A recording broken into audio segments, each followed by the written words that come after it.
actually Britney Spears.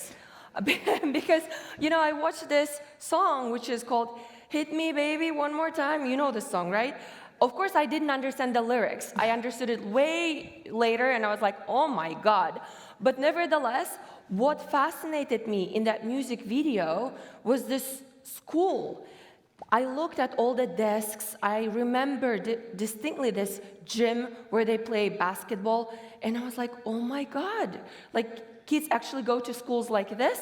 Because I was living in a village with 2,000 people population, and my school in winter wasn't heated. So we were sitting in our winter coats, and me watching that video, a dream was born.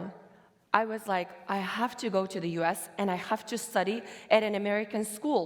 I told my parents, and they were like, oh, okay, maybe one day when you get bigger. But I was like, no, I cannot go to a school when I grow old, so I need to go before I graduate from high school.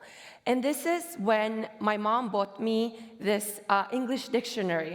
My sister and I would memorize 50 words every day. So by the time I turned around, I think, 15, I could basically interact in English. I could say some words. And I heard about this program, which was called Future Leaders Exchange Program, that was sponsored by U.S. State Department. Kudos to all the taxpayers in the U.S., Thanks to all of you, I made it to the U.S.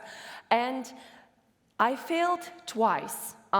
Every year I'd travel, I would take a bus, I'd go 1 hour to a bigger city, and I think, they didn't really want to take me because I was coming from such a small village, and I understand why would they think that I would have a cultural shock when I come to the US. Eventually, when I was 17, my parents moved to a bigger city, and I made it. I was one of the 60 finalists of Future Leaders Exchange Program, and I came to the US. I learned English. I even went to the US Senate and met with Hillary Clinton back then. This was in 2005. So now you all know my age. But this was a moment for me where I distinctly, very clearly understood